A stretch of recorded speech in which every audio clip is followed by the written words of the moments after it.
And one thing, when I saw the last class recording video, I had shown some patterns, split patterns and solid piece pattern. Did you all had seen those patterns? Yes, ma'am.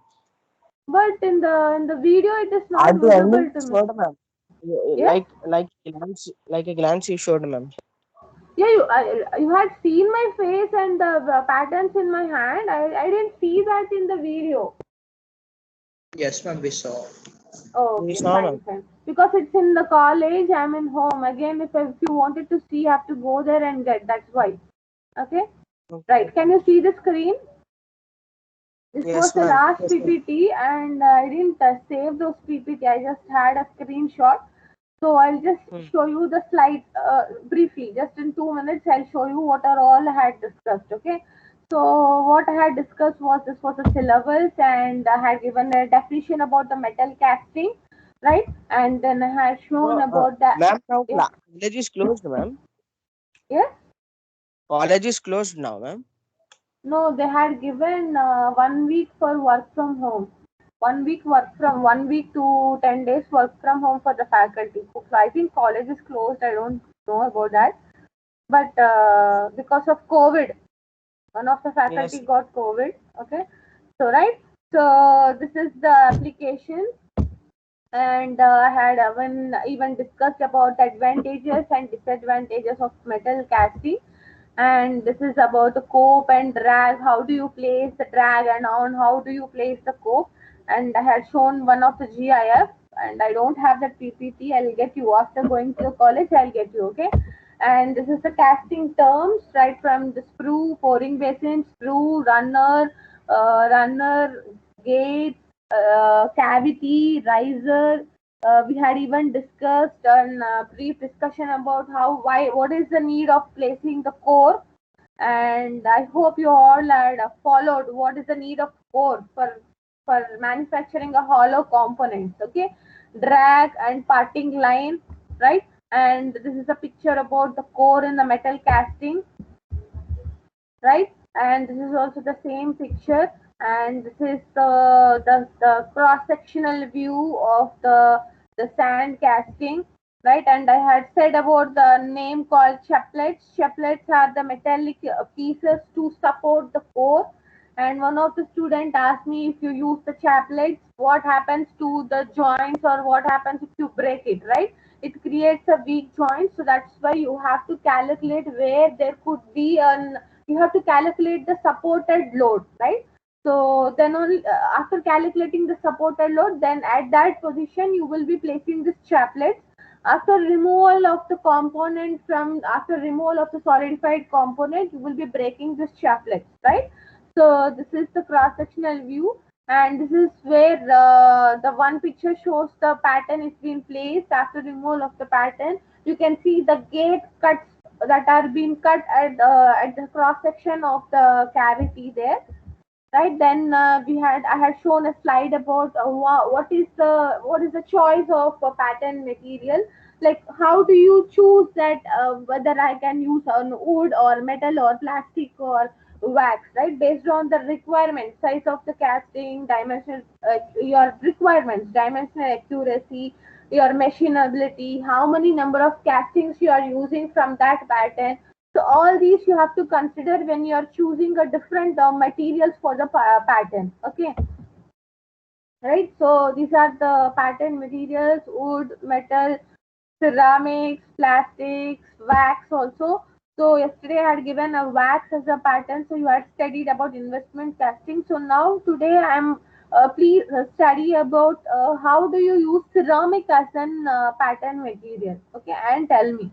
Okay, then the types of patterns, when you choose the types of patterns based on the selection of patterns, complexity of the jobs, number of castings required, and the molding procedure adopted, right? And then I had given for each and every pattern advantages and disadvantages. For wood, why do you use wood? Is easily you can easy to manufacture wood when compared to the metal, but why do you use the metal? For smooth surface finish and for acquiring durability, And in metal also, I said what are all the materials that are available: aluminium, gray cast iron, steel, brass, bronze, lead alloys. And here in the picture it is showing you the advantages and disadvantages for each and every metals. Okay, then plastic patterns also. Why do you use? Because it has got a low weight, easy formability, smooth surface finish. No, it will not absorb moisture when compared to the wood, right?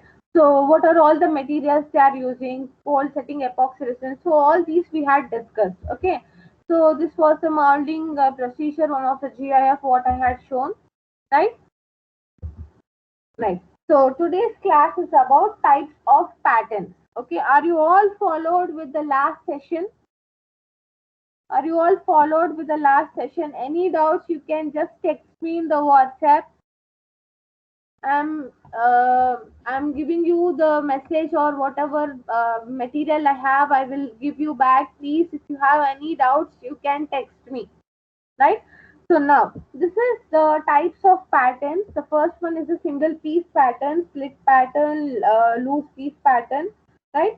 So there are different varieties of patterns based on the requirement what you manufacture, right? For example, if you take a single piece pattern, single piece pattern is like if you use a simple job or for a small scale production, you use a single piece pattern because you just insert this solid wooden pattern in the drag pattern in the drag flat.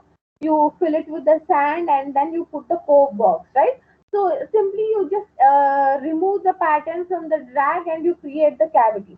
So this single piece pattern, it is used when the job is very simple, and when you do the small scale production, or if you wanted to create some prototype making, then you use a single piece pattern, right? So when you are placing this single piece pattern, you should ensure that the pattern the face that is being exposed to the cope should be parallel, right? So for example, if you are using a half hemisphere pattern, so the pattern which is being faced to the drag, it should be parallel to the parting plane, right? Then only it will be easy to remove. In the screen, if you see here, the single piece pattern, the I'll use a highlighter here, right? So whatever, for example, if I'm manufacturing an hemisphere, right, I'm using an hemisphere. So the face which is being inserted in the drag should be parallel to the parting plane. It should not be like this, right? It should not be like this. The the tip or the apex of the hemisphere should not be onto the face of the drag. The face this parallel face should be parallel to the parting plane. Then only it will be easy to remove the pattern from the drag, right? So this is about single piece pattern. I had shown even the physical picture also. I'll show you. This is a single piece pattern, right? You can see in the slide. So how he is placing the single piece pattern, he is doing inverted and he is dropping that single piece pattern in the drag. So this face, whatever this space should be parallel to the parting plane. Okay, it should not be out upside down. Okay, so this is single piece pattern. Then the next one is the split pattern. Split pattern is like if you wanted to manufacture any intricate shape, or if the casting depth is too high, if the depth of the casting is too high, then you will split the pattern into two halves. One half will be in the cope box and one half will be in the drag box. This also I had shown in the last session. I was showing the two halves, right? So how do you fix this two halves? Is you will be having a dowel pin here, right? You will be having a dowel pin here. So you will be having a groove. So that pin you will be inserting in the groove and you will fix it, right? So if you do not fix this split patterns, the two halves, you will get an defect called misshift. Okay, you will get an defect called misshift. Misshift is an defect. If you do not place the two halves properly, you will get an displacement in the two halves. For example, if you are making a dumbbells, right? If you do not place the two halves properly, you will get an misshift, right? So this is about the split pattern. Okay. Now, are you all clear with the split pattern? I'll show you the picture also. Here that picture is not there. Split pattern is where the one half. This is the split pattern. Okay, right.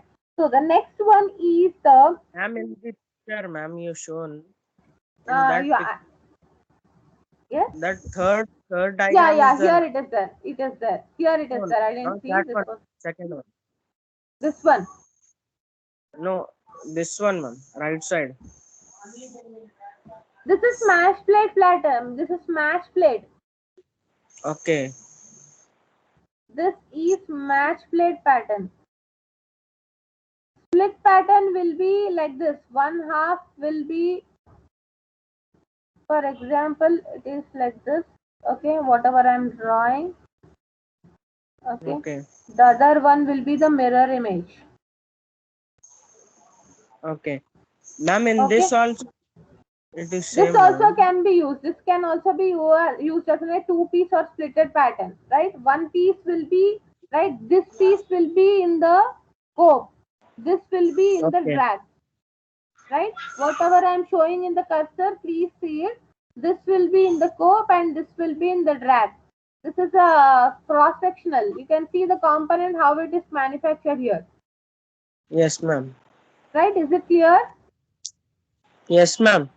Okay. The next one is the gated pattern, right? So what is this gated pattern, gating pattern or gated pattern? You can see here in the diagram wherever it is. I think it's not there here. It's match plate. Okay. Okay. I'll just tell you about the gated pattern. So this gated pattern is nothing but it is just like a split pattern. But what the thing is, it will have an extra feature like gating and runner. Whatever initially in the diagram here, I'll show you a diagram. So here, if you see here, you can see here, this is the cavity. This is the cavity created by this pattern, isn't it? But here they are cutting some grooves that you call it as a gate. Okay. This one you call it as a runner. Okay. This one you call it as runner, and this grooves what they are cutting in the sand, that is gates. Okay. So this gated pattern, to this pattern only the gates and runners are cut. So instead of cutting in the sand, to the pattern only the grooves will be there. So simply you will be inserting that pattern with the gates and the runner, and the material will be flown into the cavity that is created. It is just like a splitted pattern, but extra is to the pattern only the cuts, the gates and the runners will be there. That you call it as a gated pattern, right? So that is, are you all clear with the gated pattern? I'll show you, Yes, ma'am. right? So the next one is the match plate pattern, right? Can you see this match plate pattern? Yes, ma'am. So this is a plate, right? This is a plate, and to this plates itself, the patterns will be there. This round color ones are the patterns. One half to the one plate and other half to the other plate, right? So they will just simply they will insert these plates in the sand, and there will be an fasteners to fix this, right? So to this plates only the runner and the cuts will be there. Instead of using a pattern, two pieces pattern, the patterns are being assembled to the plate, and this plate you call it as match plate pattern. This match plate pattern you will insert in the sand. Along in the plate itself, you will have the pattern, you will have the runner, and as well as the gating. Right. So this is it's an advanced, or you can say an improvisation of the gated pattern with a match plate pattern, right? You can see it in the picture, match plates with the pattern as well as the runners and the gates, right? So the thing why What they are is that using this, attached to it, ma'am? yes, In the middle, something is attached to that match plate, ma'am. what is this? This is for removal. This is for removal, for easy Okay, okay. removal. but it is just like a provision to remove the match plate easy. You can see this one, right? 1 minute. It's going on. I'll use an highlight as well, right? For easy removal. To remove the pattern easily, they had provided one groove or whatever the assembled part to remove the plate easily from the sand. Right? Is it clear? Yes, So, ma'am. right? So the next one,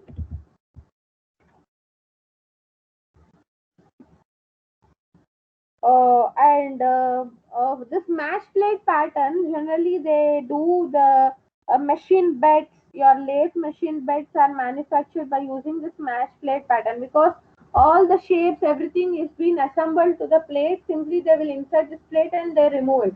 So heavy scale industries or large scale production is done by using this match plate pattern, right? So the next one is about loose piece pattern. I'll show you the picture now. Loose piece pattern. Okay. Before going into this loose piece pattern, there is another pattern called cope drag pattern. This is same like match plate pattern. If you see the difference here, this is the split pattern where it is not having any runner or any extensions, any gating system extensions. But in the cope and drag pattern, if you see here, there are extensions here. Can you see the extensions? Yes, ma'am. Right? So it is just like a match plate pattern with an extension. Okay? With an Right? extension. Okay. Okay. The next one is a loose piece pattern, right? So this loose piece pattern is the name itself says that it has got a loose piece there. You see here, this is a loose piece. It is been in touch. It is mating with this plane, isn't it? With the solid. This is a solid piece, and this loose piece is Yes, ma'am. being mated with. It is been assembled to the solid piece. So why do you use this loose piece pattern? Is like if you have some fragile or some complicated contours, right? Some complicated contours where you cannot remove the pattern easily, or some weak structures or weak cavities, then what do you use? You use this loose piece patterns. How do you use this loose piece pattern? Is like, first the main pattern, the solid piece pattern will be inserted. This solid piece pattern first they will insert in the sand, then they will fix this loose piece. There will be a wire to this solid piece, and then they will drop this loose piece with an help of wire, right? So when you remove this, there is a very problem, like when you remove a solid piece pattern, simply you will use an vent rod or a lifters to remove it, but this loose piece pattern is very tough, right? So how do you remove this loose pieces? Is like, first you will remove the main pattern slowly, and then this loose pieces will be recovered by the gap what is created. The one thing is, like, if you wanted to create and if you wanted to do some thin pieces which has got an high width and depth is more, then you use this loose piece pattern based on the requirement or based on the design. Then only you will use this loose piece pattern. First you will insert this solid piece with the wire, then you will insert this loose pieces pattern, right? Is it clear? Is it clear? Yes, So ma'am. Yes, ma'am. loose pieces are inserted only when you insert the solid piece, and then only with the wire or with an fasteners or with an what you say, there will be an extra piece or a spring to remove this loose piece, right? You cannot simply put this loose pieces in the air. To support this, you are using a solid pattern with a loose piece, right? So this is a loose piece pattern. Okay, it is used when you are withdrawing the pattern from the solid, and then when you are unable to remove the pattern easily, then only you will use this loose pieces. Okay, so the next one is about gated pattern. Gated pattern, I had shown the picture where you will be using the gates to the pattern only. To this only you will be having the screw. You will insert this whole assembling gated pattern in the sand. The next one is the sweep pattern. Sweep pattern is the one if you wanted to create an axisymmetrical component, then you will be using the sweep pattern. So what is this? Is like this, you call it a sweep.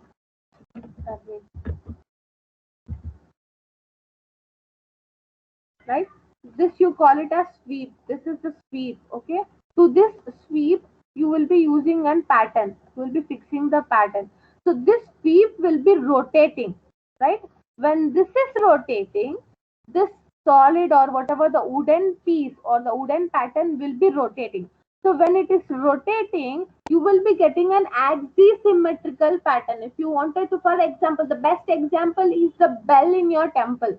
How it is manufactured? It is manufactured with a sweep pattern. So this sweep will be rotating and the pattern will be taking the axis. It will be taking the rotation with respect to the axis of the sweep. Right? So for manufacturing an axisymmetrical component, you use the sweep pattern. Right? Is it clear? Is it clear? Is it clear? Yes, ma'am. Yes, ma'am. So what is the sweep pattern about? It is like a bell in the temple. No. Oh my God, it is an example. Sweep pattern is where you will be having a sweep which will be rotating, to that rotating part you will be fixing the pattern. Okay, ma'am. Okay, ma'am. You should not simply write sweep pattern, man said a bell in a temple.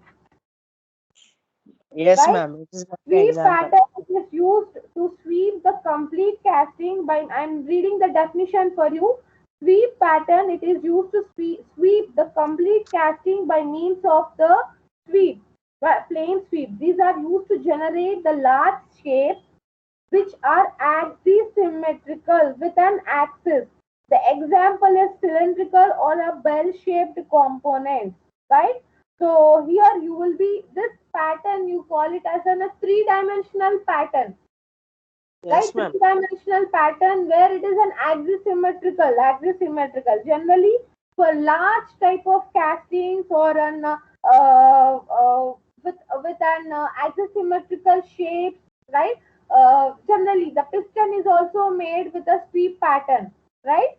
So here you will be having a sweep or a spindle with an wooden pattern fixed to it, right? That will be rotating, right? Mm. So now I am giving you an task.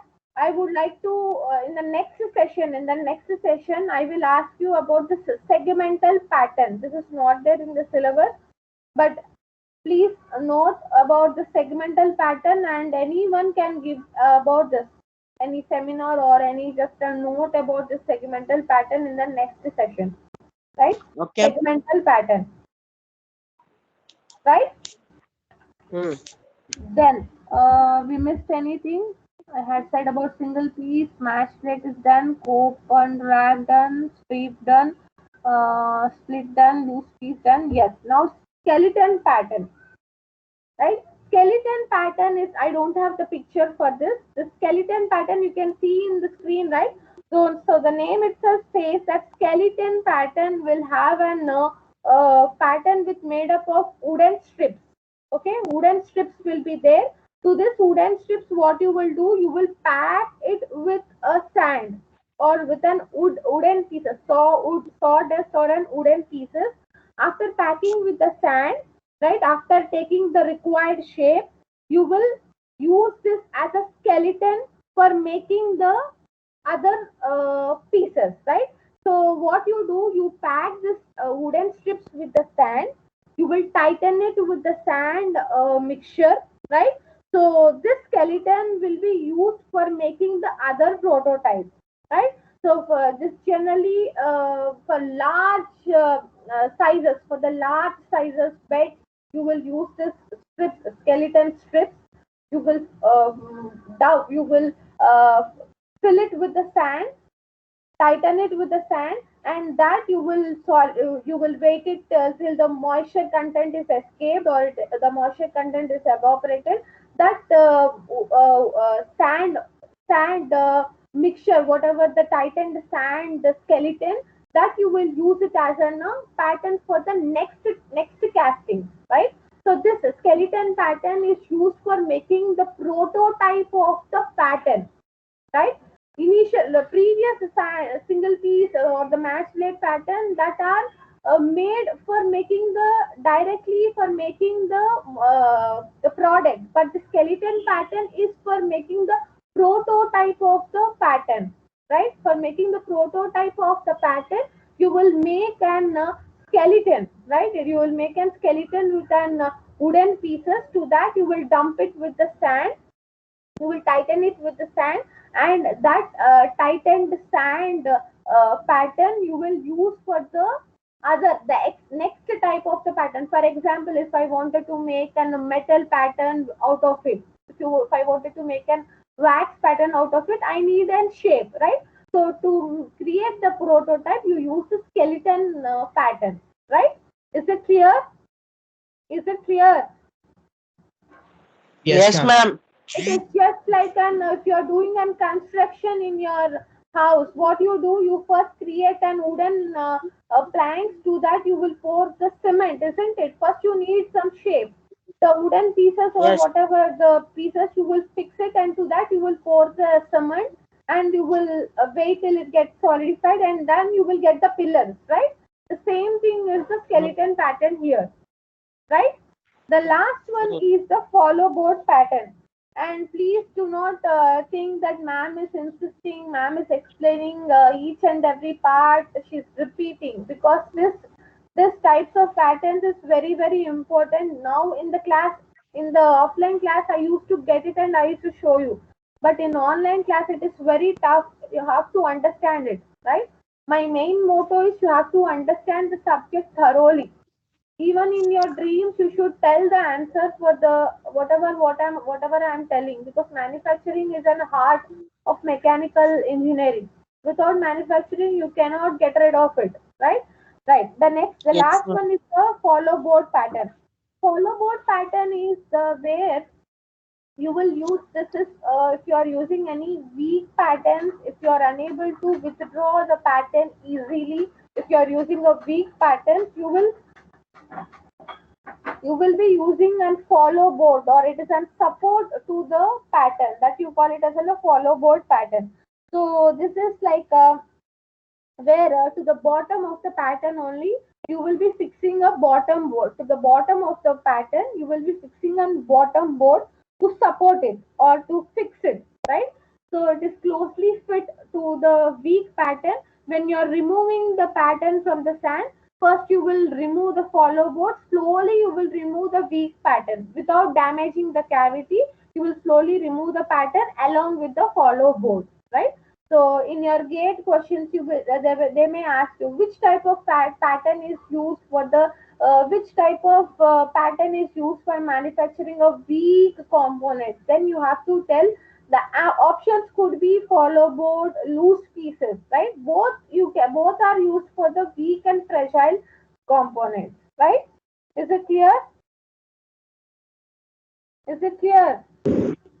Yes, Yes, ma'am. ma'am. Right? So, for example, if I'm inserting a single piece pattern or a weak pattern in only a drag, in only if I'm inserting only a single piece which is V, right, which is V, then no Mhm. need of using this follow board. If you will use this follow board only if you are using the pattern, two pieces pattern, if you are putting the pattern in cope and the drag, or if you are having any complicated pattern, then only you will be using this follow board pattern, right? Yes, ma'am. Is it clear? Is it Yes, clear? ma'am. I would like to get answer from you about the segmental pattern, right? In the next Tomorrow. session, tomorrow or whatever the next session, I want answers from you about segmental pattern. So we are clear with the single piece, scope and drag, match plate, gated pattern, split pattern, loose pieces, sweep pattern for axisymmetrical, follow board pattern for the weak pattern, skeleton pattern it is for prototype. Okay, clear? Can I go to the next topic? Yes, ma'am. Right, these are the pictures. Right. So the next topic for today's session is the pattern color code. Okay, pattern color code. So on the screen, what are all the colors being written? Hmm.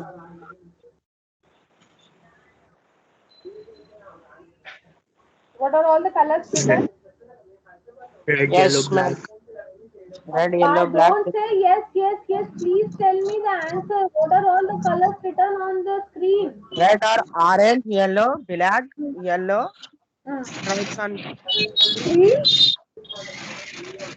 green, and black stripes. Okay, diagonal, whatever the black diagonal stripes. black stripes. Yes, ma'am. Right. So if you see these patterns, all these patterns looks alike. But a man, please mute your mic. Do not disturb me. Do not irritate me. To tell this session, I will be sitting on the screen in front of the screen for 3 hours. Please do respect to the lecture. At least to the lecture, what am I telling? In the offline classes, it is just like I'll be just using the chalk and talk. I'll just write on this board and I'll explain. You will make a note of it. But in this online session, I have to search some pictures relevant to it so that you will understand. Please understand. Please understand my problem. Do not disturb the class. Tia, are you there? Muted, ma'am. Muted, Yes, ma'am. please Yes, ma'am. take care of them, please. Yes. Right? So a manufacturer has to know which type of pattern is used for which type of manufacturing. Like they have loose pieces, they have a sweep pattern. There are some components which is left as a cast, right? If you, for example, the best example is the cylindrical head and cylindrical head, right?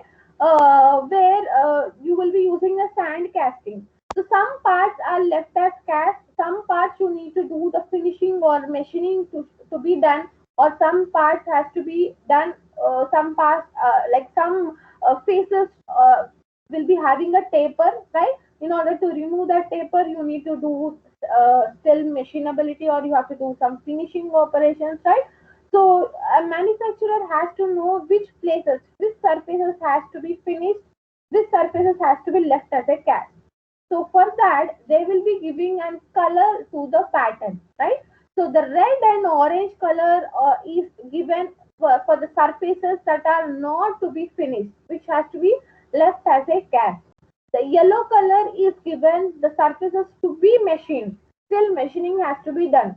To that surfaces, they will be giving a yellow color. Okay, black color is given to the core prints. Core prints, I said core prints is the one which is used to manufacture the core. Okay, the hollow components what you are inserting, that sand cylinder, that are made with an core print, just like a pattern. Core print is an replica of the core. Okay, so for the core prints which has got an unmachined openings, for that they will be giving a black color. Okay, yellow color is for the machined openings. Okay, green color, it is if you are using a loose piece patterns or a loose piece core print, then that patterns or core prints are painted with a green color. Okay, for the weak patterns like hollow board patterns, you will be coloring with a diagonal black strip. Okay, if you see in the picture there, in the picture here, if you see here, this is the core. Okay, this is the core. This has been painted with a black color. It shows that this is left as a cast. You no need to do another finishing or another manufacturing method. It is just left after the casting is done. The part is taken out and you can use it for the further assembling or whatever.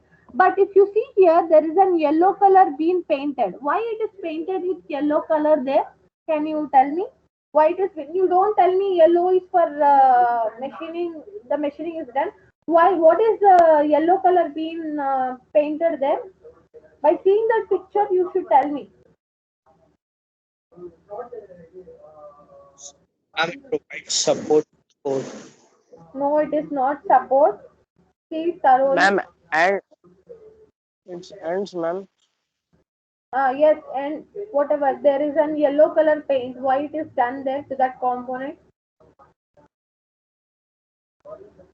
Ma'am, maybe it is used for Hmm. what do you say that? Use It is for? used for Runner. handling it, ma'am. Hmm? For? For support, ma'am. No, no, no, no. Please think about it. It is used for runner. No, no, it is not a runner. See thoroughly and tell me. Hmm?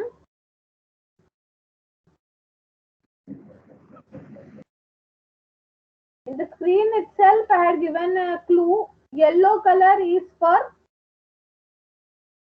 Yellow color is for Surface to be machined. surface to be machined. Yellow color is for surface to be machined. If I remove that yellow color, it is on mating. It is on mating there. There will be another component that will be inserted into that hole. That is an hole there. So to that hole, whatever you are manufacturing, to that hole you need an machining. Then only you will be mating with an another. There could be some shaft, right? Or there could be some pipe Right. that is being inserted in that hole. So that is showing you that the walls of that inner diameter has to be machined. How you will know that? If it is painted with yellow color only, then only the manufacturer will know that you need to do some lapping operations, or you need to do some finishing operations there, or you need to do some broaching operations to finish that uh, inner walls of that component. That's why that is being painted with yellow color. Black it is painted, it is said that it is left, no need to do any further operation, right? Hmm. Is it clear? Yes, ma'am. Yes, ma'am. Is it clear? And if you see in the picture here, red color is being painted. So here the Yes, ma'am. surfaces are not needed to be finished. It is left as cast. But here to the faces of this groove, yellow color is there. So what? After casting, you still need to do the finishing operations there. Hmm. Right? Is it clear? Yes, ma'am. Yes, clear, ma'am. For finishing operation, he gave that. Right? So simply I don't put an picture. So please see pattern color coding. This topic you will get it in GATE in the form of match the following, or in just an 1 mark questions for your objective type. They will ask you. It is very confusing. Green, you cannot remember it. So by seeing this picture, you it will easily get into your mind. Yellow color is for finishing. Yes, Hmm. right. Black is for the cast, which is left as in a cast. Black or red color, right? Black unmachined openings. Red color for the surfaces that are not to be finished, right? Is it clear? Hmm. The topic is clear for you. Yes, ma'am. Can I go to the next slide? Okay, ma'am. Just give me 1 second. Have a water. You all can have a 1 minute break. Have some water and come. We are fasting, ma'am. Fine. नमाज का time हो रहा है ma'am. Whoever has any issues, you can leave the session. It's up to you, right? Class also, 1 minute. Please give me a second. Just give me a second.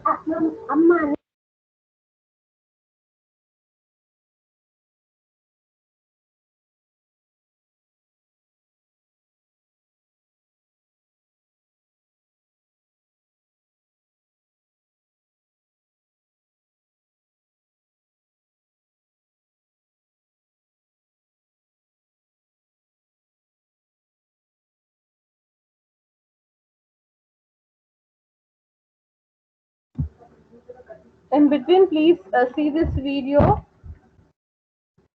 right? Is the audio coming? Ma'am, video we can't see, ma'am. It's still loading. Now it came, ma'am. Precision investment castings.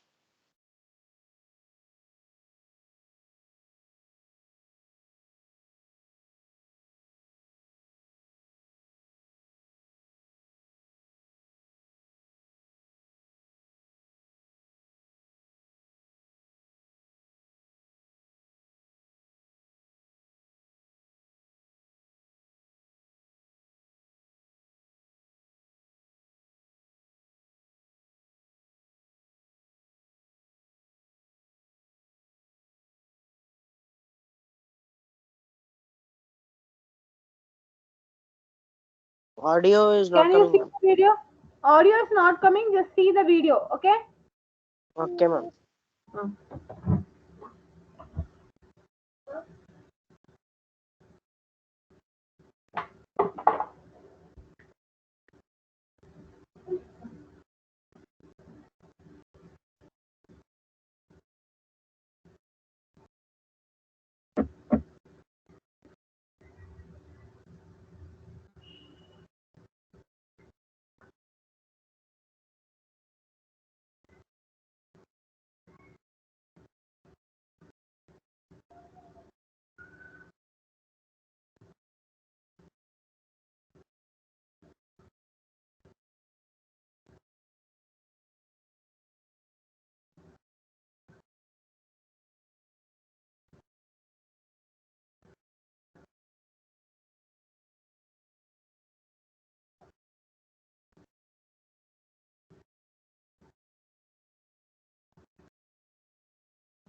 Raise hands, Keshna.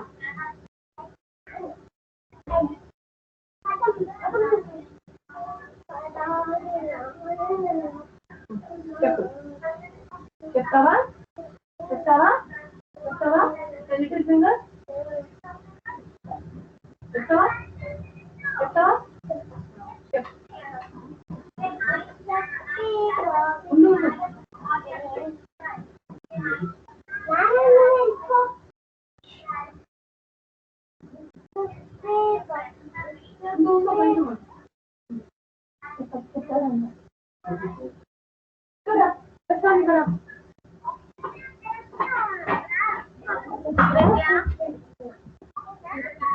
Hello?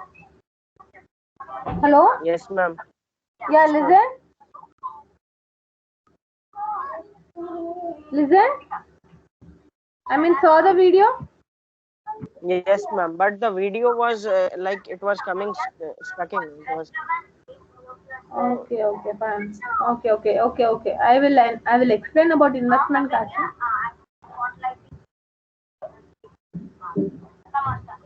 One minute.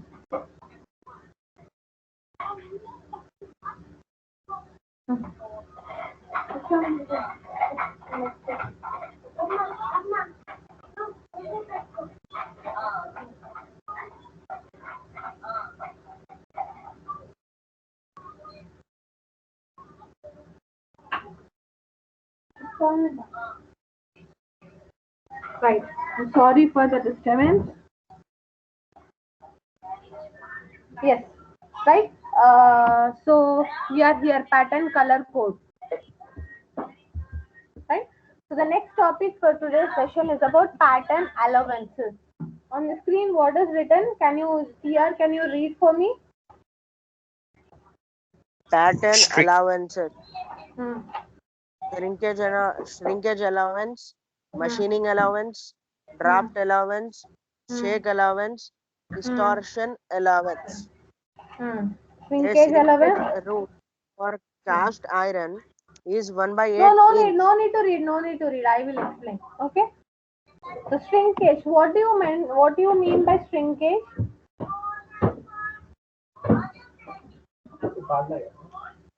Reduction in Ma'am, area. Reduction in area. Okay. Still any definitions? Reduction in area. Yeah. Tell me still any answers? Yes. Tell me. Any answers about shrinkage? Any answers about shrinkage? The metal. compressed metal. Okay, fine. So you go to a shop and get two candles, right? Or two or three candles, melt it, right? What you will get after melting the cans? What you get? What you get? We will get that 1 minute. Candles. What you get? What you get? Candles. You get wax, isn't it? yes, ma'am. Okay. So this wax, if you take a glass and pour the wax in the glass, right? Pour the wax in the glass till the brim of the glass. Okay. Wait until the wax gets solidified. Wait until the wax gets solidified. So what happens after few hours? What happens after a few hours?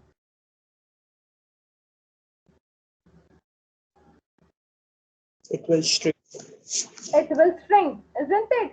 You are pouring the wax until the brim of the glass, and after 2 hours, it is getting down. The height of whatever the wax you are pouring, it is getting down, right? It is shrinking, right? So that you call it as a shrinkage, right? During the solidification, the metal, when you are pouring the molten metal, when you're pouring the molten metal, the first initially how it will be in the liquid state, right? So slowly it is been changing into the solid state, right? Because of the interatomic vibrations or because of the increase in temperature, the liquid will change into the solid, and there will be an change in the volume, right? There will be a change in the volume. It will shrink, isn't it? Reduction in the volume, that you call it as a shrinkage, right? So what you do when you're pouring this molten material, you're pouring in the cavity what you're manufacturing.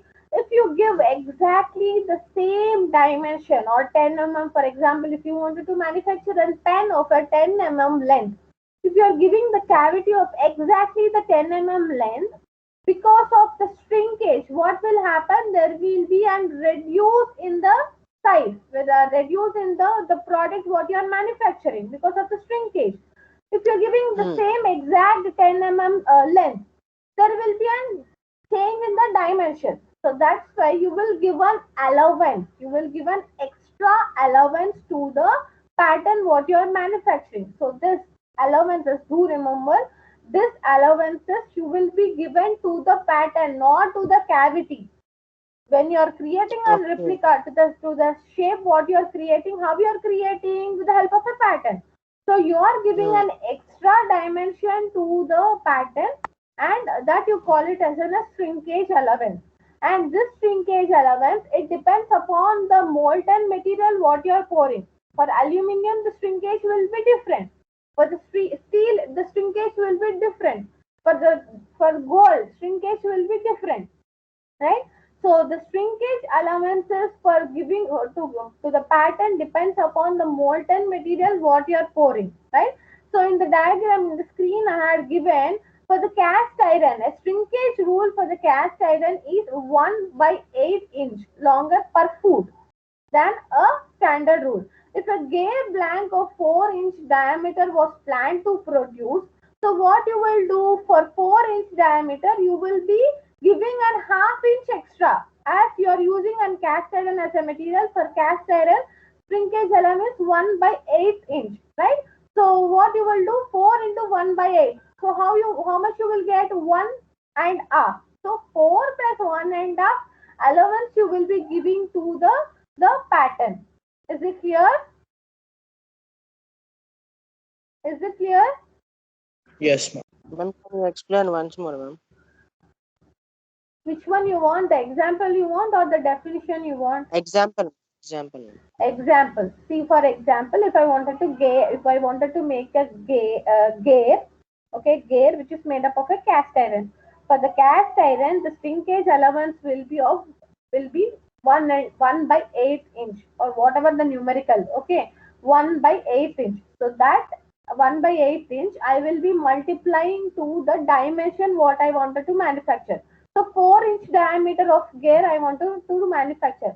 So for that 4-inch diameter, I will be giving an allowance. How much is allowance for the cast iron? 1/8. So 4 into 1/8, 1 by 2, right? So that 1 Yes. by 2 extra, I will be giving it for the 4-inch diameter. So totally how much I will be manufacturing the diameter of the pattern? The diameter of the pattern will be 4.5.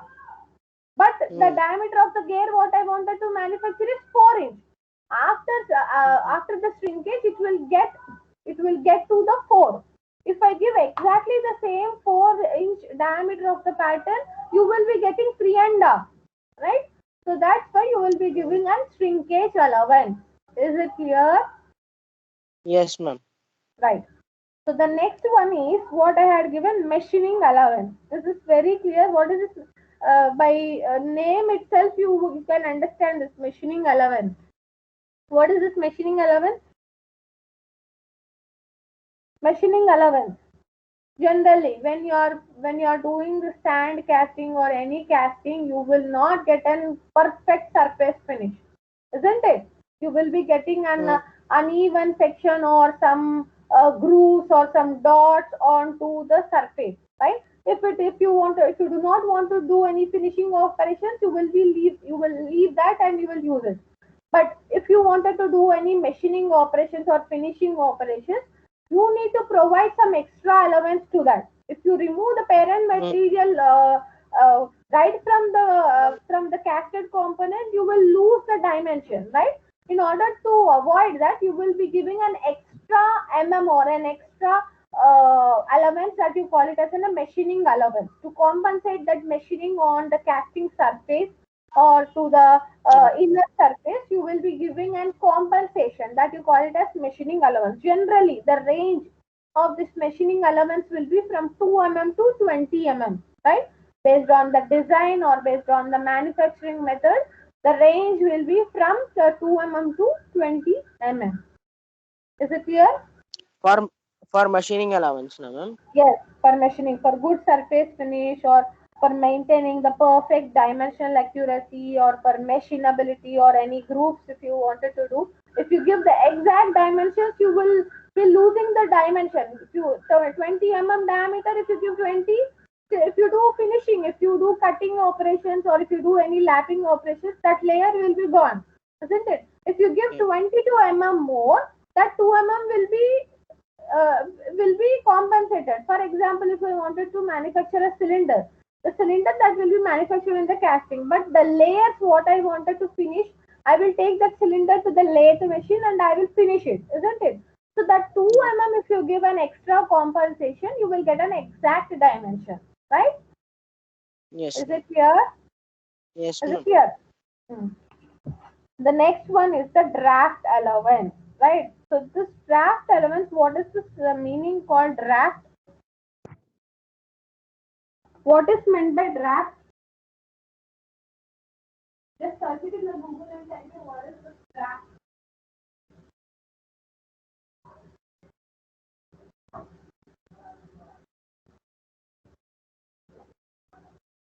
What is this draft? Draft. Just think on it. I will come back. Okay, ma'am. The search about that and I want the definition on it of it. Draft.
Hello, mic testing.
వాడికి అవే symptoms అంట. వాడికి ఒక్కసారి number test చేపిద్దాం. Hello? నాన్నతో మాట్లాడు. Yes, Hello? ma'am. Yes. So Yes, what is ma'am. draft? Ma'am, draft allowance, it is a Hmm. pattern that can be Hmm. easily removed from the molding material without damaging the molding cavity. Hmm. Taper. Yes, it is in taper. It is in It taper. is an yes, Taper, ma'am. taper given to the Yes, vertical wall, it is an right? paper. So Yes, ma'am. when you are removing a long vertical components out from the sand, when you are removing the long Hmm. vertical patterns out from the sand, because of the skin friction, the sand will adhere to the pattern and it will damage the cavity, right? If it is straight, it will because of the when you're I'll show you a slide now. Hmm. This is a long component which is being inserted in the drag box, right? If you are simply removing it with the lifter, what will happen? Because of the skin friction, the sand will get attached. It will adhere to the walls of the pattern, and the length or the whatever the walls of the cavity will be disturbed, isn't it? If I give Hmm. a taper, what will happen? Okay. You can easily insert it, you can easily remove the pattern easily. You are giving a taper to the vertical face. Do remember, you are giving a taper to the vertical face. So you can Yes. easily remove the pattern without damaging the walls of the cavity, right? You can also ask me like you can use, you can tilt the component horizontally and you can do it. But some components Hmm. which are vertical and which has got a depth, you cannot insert it, you cannot do in upside down, you cannot insert it horizontally, right? So the vertical or a similar, if it is a symmetrical pattern, you can do it as in a cope and drag pattern, but there will not be some symmetrical patterns which will have an huge depth or a vertical component. So for that, to the walls of the pattern, you will be giving a taper. So this you call it as a draft allowance, Okay, ma'am. right? Then Yes, ma'am. draft allowance is done. Okay, what is the shake allowance? Shake allowance. Shake allowance is nothing but you're pouring the sand inside the flask and you're doing the ramming process, isn't it? So when Okay. you're doing the ramming process, the walls of the patterns will be enlarged, isn't it? When you're continuously hitting with an hammer or with an rammer, what will happen? Hmm. Because of the jerk, the walls of the cavity will be disturbed and it will enlarge. right? So that's why you will be giving an extra allowance because of doing an continuous ramming, or because of shaking, because of hitting the sand. If you do not thoroughly ram the sand, what will happen? There will be a loose particles. There will be a loose texture of the sand. So because of this loose texture, the molten metal also goes into this space. One minute. The molten metal also moves into this empty spaces, and it will take the cavity. So because of this, you have to ram it thoroughly. So when you're ramming around this pattern, there will be an enlargement of the cavity. In order to avoid this, you will be giving an extra allowance to the pattern, that you call it as a shake allowance, right? The next one is distortion allowance. Are you all getting this draft allowance clear? The draft allowance will be only given to the vertical faces. To the vertical faces, you will be giving a taper, and that will be in tan 1 degree, or tan 2 degree, tan 3 degree. Generally, taper, how do you measure in the form of tan degree, right? Tan 1 degree.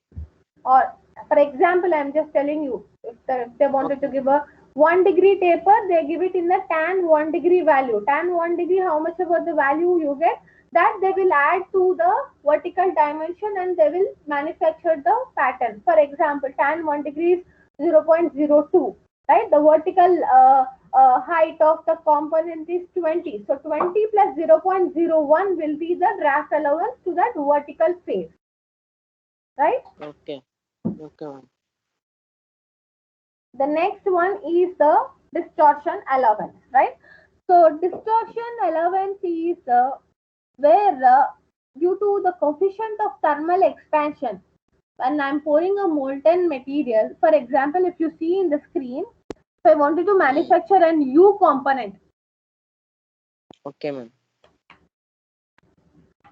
If you are manufacturing an U-shaped component, right? Because of coefficient of thermal expansion, what will happen? For example, if I am pouring a hot molten metal into that U thin width component, what will happen after heating? Do the material will expand, or do the material will contract due to heating? Sometimes expand, ma'am. After cooling? After cooling contract.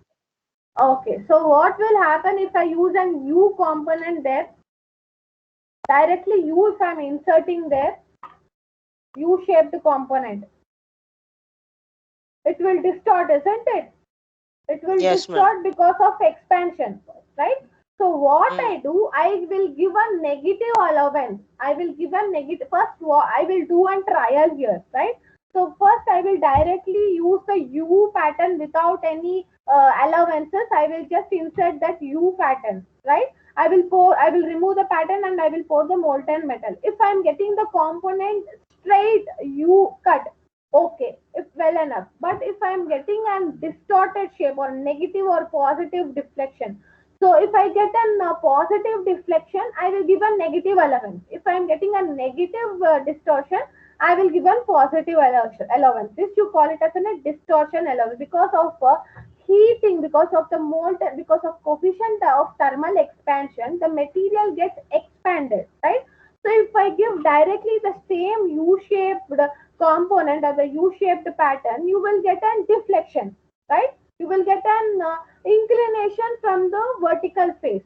Instead of that, if I give a bend, if I give a negative allowance, because of expansion, it will go to its original position. That you call it as a distortion allowance, right? Is it clear? If you see here, in the second figure, U shape, it is giving a negative. So what am I doing? I'm bending it. I'm bending the pattern. I'm pouring it. Because of expansion, it is going into its original position. Same wise in the I section casting. When I'm doing initially,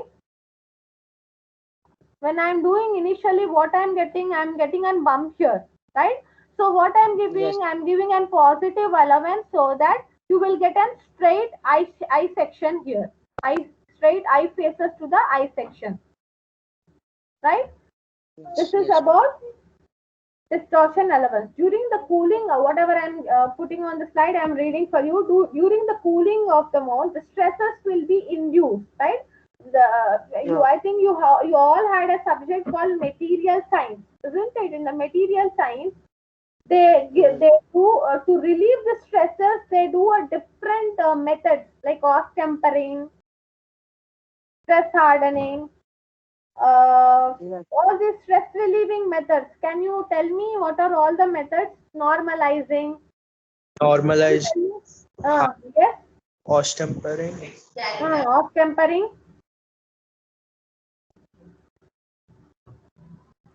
Still any method? So in order to avoid this, what you do, you will be designing the pattern so that you will be giving a negative allowance for that. After expansion, it will get back to its original shape. Right? In the casting, you cannot do all these stress relieving methods. Right?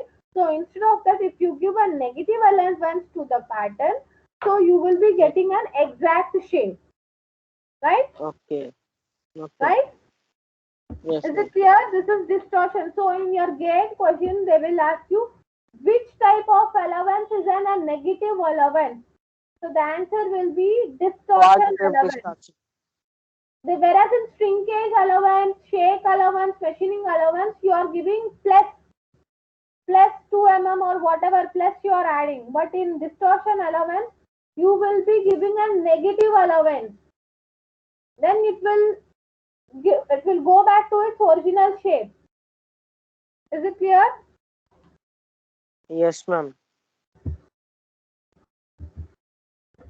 Right. The last topic for today's session is properties of sand. Right. CR, can you read to me what are all I had listed on the screen? Green strength, dry strength, hot strength, refractoriness. Sorry, Mm. refractability, Refractoriness, permeability. Right. So till now we were in the picture about how do you design the pattern, how do you give the allowance, types of patterns, how do you choose the patterns, everything. So now comes the picture. The next thing, what is beside the pattern is the sand, isn't it? So this molding sand is a mixture of clay, water, and silica, whatever the sand particles, right? It is a mixture of 3 or 4 components, right? So when you are using this sand is in contact. This sand is in contact with the hot molten metal, isn't it? It is in contact with the hot molten metal. You are not just leaving the molten sand or the wet sand. The wet sand is being converted into dry, and dry sand is converted into the hot sand, isn't it? So you should be very careful when you are choosing the sand particles or when you are mixing it with the water. There will be a proportion when the certain amount of water has to be mixed with the sand and certain amount of the clay has to be mixed thoroughly, and then only you can use that molding sand, isn't it? So before knowing about the different constituents of the sand, you should also know about the properties of the sand. It should withstand that hot molten material, right? So the first one is a green strength, second one is a dry strength, third one is a hot strength, fourth one is the refractoriness, and the fifth one is the permeability. So now comes what is this green strength. In the picture there, I had kept one pot. What you understood from that? What you understood from that? From green strength, ma'am. Mm. The pots are being made, ma'am. No. Okay, let me explain. Okay, so I just wanted to explain what is the screen strength. Okay, in the picture I had kept that a person is making an pot there, isn't it? How the pot is Yes, made? ma'am. Pot is made up of clay and water, isn't it? They will mix this Hmm. clay with the water thoroughly. They will mix it, right? With the hands, they will mix it, and there will be an wheel, and they will make this pot, right? So after making Yes. this pot, They will leave that pot for. Please do not disturb me. Mute your mic.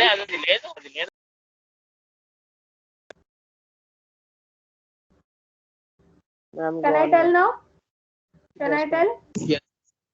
Right? So they are mixing it and there will be a wheel, they will rotate it and they will make an axisymmetrical pot, isn't it? It's an axisymmetrical pot, right? So Yes, after ma'am. they will leave this wet pot for 2 or 3 hours. They will leave this wet pot for 2 or 3 hours, isn't it? So this wet pot, in terms of molding, in terms of casting, I call this wet pot as a green sand. A green Okay. sand is a sand which has got a moisture content in it. That you call it as green sand. Don't take that sand which is having a green color, that is a green sand. A green sand is a sand which has got a moisture content in it. That you call it as a green sand. So this green sand or the pot, you will leave it for 2 or 3 hours. In this 2 or 3 hours, it should not get any cracks. It should not get any cracks or it should not break, right? It should retain its shape. That you call it as green strength. A green sand which will retain its strength, which will not break out of its property, which will not get any cracks or which will not get any failure. That you call it as a green strength. That's why I kept a pot as an example. A pot which is made, which is kept after making the pot after 2 or 3 hours, still it is in its own shape without any cracks. That is green strength, right? Is it clear? Is it clear? Yes, ma'am. Yes, ma'am. Right? Yes, ma'am. The next one is the dry strength. Okay, after 2 or 3 hours, the pot, or I'm taking a pot an example. Now, if I take an metal casting, the molded sand, after the whole moisture content is expelled out or evaporated out, that sand you call it as a dry sand, right? Without a zero moisture content, that sand you call it as a dry sand. Right. After this sand, what you will do, you will be after this dry sand, you will be pouring the molten metal, isn't it? When this dry sand, it is in contact with the molten metal, isn't it? So as it is in contact with some hot material, it should not break, right? It should retain its shape, right? Whatever the cavity what you are preparing, it should retain its shape. It should not break or it should not have any deviation. So that strength of the dry sand, you call it as a dry strength. The dry sand, it should retain its shape even though it has got any metallostatic forces or any contact with the hot molten metal. It should retain its shape. It should not have any deviations or any change in the strength or any change in the property or any change in the shape or any cracks. So that you call it as a dry strength. If you see here in the picture I had shown, in the summer, what will happen? The sand, the dry sand or the dry soil, it will get in cracks, isn't it? So as it is not, it is going out of the strength. So that's why it is getting a crack, isn't it? So the whatever the pot that is left out with a zero moisture content, the dry pot, it should not get any cracks, isn't it? That is, they call it as a dry strength, right? Is it clear? Yes. Is it clear? Is it clear? Yes, ma'am. The next one is the hot strength. So what is this hot strength? Now this dry sand, it is completely in contact with the hot molten metal, right? The complete moisture is been eliminated. Now the sand will reach the high temperature, right? So when this molten metal it is in the liquid state. At this position, the hot sand, the fumes of this hot sand, it should not retain it should retain its shape. It should not get out of its strength. It should not give any cracks. This sand, initially it is in wet condition. Slowly it is changed into the dry condition. Now this dry sand, it is totally in contact with the a hot molten metal due to the dissipation of the heat. The heat it is being dissipated from the molten metal to the sand, isn't it? So the heat, it is the sand is absorbing that heat, right? So this hot sand, it should not break. That you call it as a hot strength, right? Hot strength. Is it clear? The strength of the sand, it should hold the mold cavity. It should not break the cavity, or it should not give any cracks on the walls of the cavity. At where the sand will be in the hot condition, it is in the heated condition because of the contact with the molten metal. Why you are putting the sand as a material? Why not a salt? Why they are putting only sand? Why not a salt there? Sand also looks like a, salt also looks like a sand, isn't it? Why only sand? Why not salt? Tell me, why only sand? Why not salt?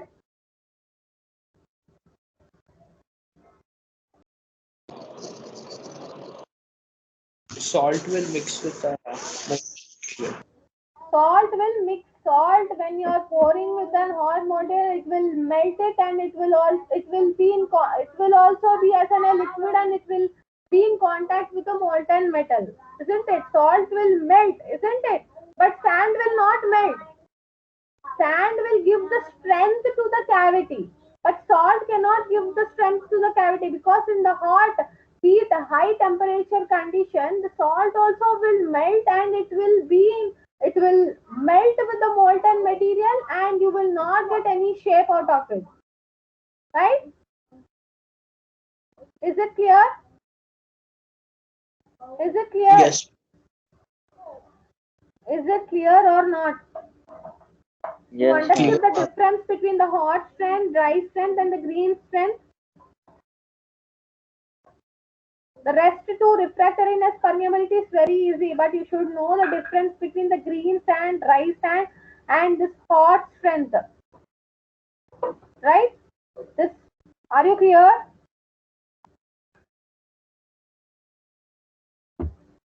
Are you clear? Yes. Yes. Please raise your hands.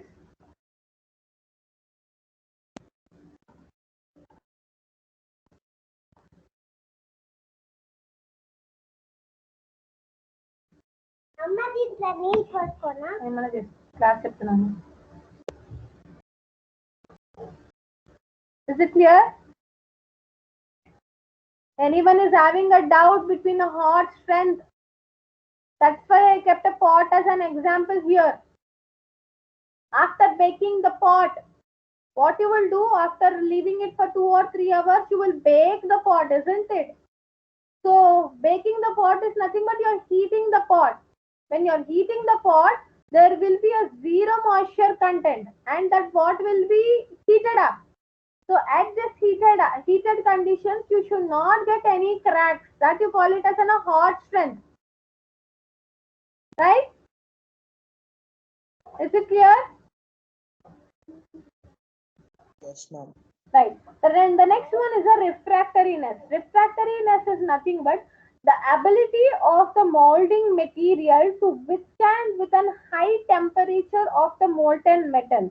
Right. What is this refractoriness? As the sand is in contact with the molten material, and it has to withstand this high temperature. The ability of the sand particles to withstand the high temperature that is generated by the molten metal is called as a refractoriness. Refractoriness and the hot strength is same, but here hot strength, it is telling that it is mostly concentrated on the cracks. But refractoriness is nothing but the ability of the molten material to withstand the high temperatures that is being generated by the molten metal is called as a refractoriness. Is it clear? Is it clear? The nature of the sand should be such a way that it should be capable to withstand the high temperature that is being created, that is in contact with the molten metal. If it is not having that ability, it cannot withstand that hot molten material. If it is not having that ability, even the sand also will melt, isn't it? The sand also will melt, and that sand will adhere apply to the molten metal, and you will not get a perfect surface finish. That sand particles will adhere because it is not having a perfect refractoriness, and it will stick to the molten metal, isn't it? So the sand what you are taking, it should have a good refractoriness. Then only at the hot molten stage, at a hot temperature, it will be in its original state. It will not melt. If you are using a salt, it will melt with the molten metal. It will mix with the molten metal. You will get some other part. But if you are using a sand, as a sand has got a good refractoriness, it will not melt. It will only burn, but it will not melt. Right? So when you see in your college, you can see the sand will look like a black color. Generally, the sand will be in some brown or some cream color because of your continuously heating the sand. If you are using the same sand continuously, the same recycled sand, the sand will look like a black color, right? Is it clear? Is it clear? Yes. The last one is the permeability. Permeability is nothing but what you call the amount of the gas that is being expelled out from the sand. I will explain you this clearly. For example, you just take an flask with an sand, okay, and inside you are pouring some molten metal. There is a cavity with a molten metal, and you are tightly ramming that sand, right? There is no space to expel that gases out. You are just tightly ramming it. What will happen? That gas will be moving around and around and around, and it will create some bubbles that you call it as a blowhole. Instead, if I'm poking that sand with a hole, right? This hot molten gases will expel out. It will evaporate, or it will come out of that hot holes, and you will not get this blowholes, right?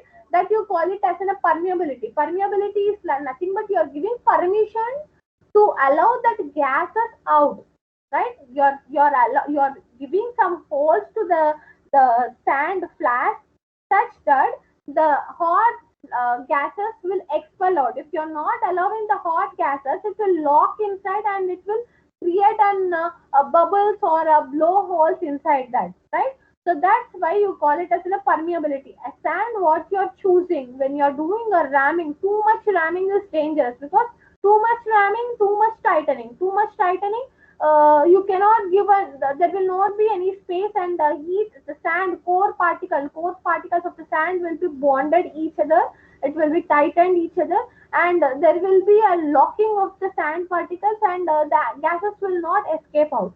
So always you have to give one passage, or you have to give one vent holes to the sand flask, or to the cope and drag flask. You have to give one vent holes, right? So always good permeability. Sand which has got a good permeability will be good enough. Will give you a good casting component, right? So I will just give you a definition of the permeability.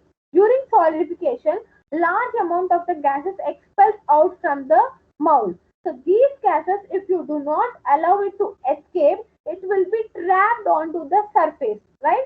So that effect you call it as a blowhole, right?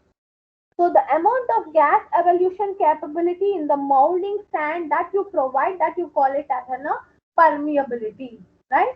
So this permeability, you will be doing an experiment in your lab. I'll just tell you the procedure what you do. You will be given a flask, okay? You will be given a cylindrical flask, and you will be allowed to fill the sand with the flask. For example, 50 centimeters height flask will be given, right? So you will be filling that sand into that. There will be a rammer machine in our college. So you will be doing a ramming. Instead of using some hand rammers, there will be a rammer. So there will be a lever to that. You will be doing a proper ramming to that. So after ramming, what will happen? You will be removing that sand out of it. The tight sand after ramming, because of tight ramming process, you will be getting a cylinder which is made up of a sand. So that cylinder you will be testing in a permeability tester, right? So there will be a jar in that which is filled with the water.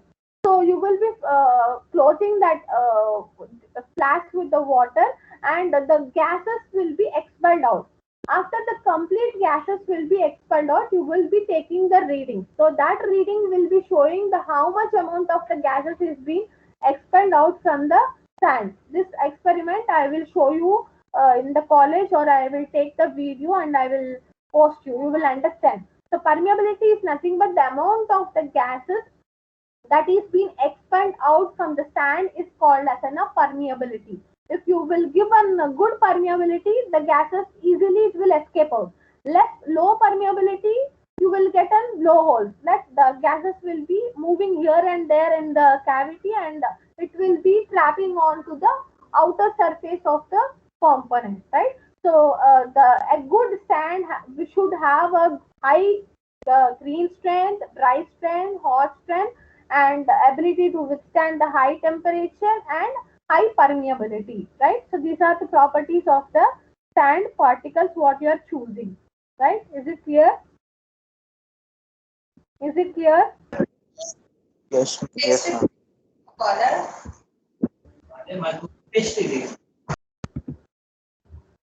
So in today's class, I had explained the types of patterns. Some of the pictures I had shown: pattern color coding, pattern allowance, shrinkage allowance, machining, draft allowance, shake allowance, distortion allowance, right? Properties of sand. At least two out of 60 students or whatever you understood my explanation or not, Yes, ma'am. Understood.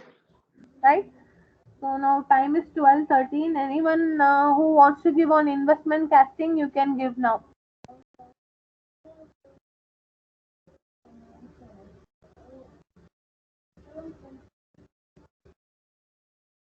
Anyone interested, you can give explanation on wax pattern.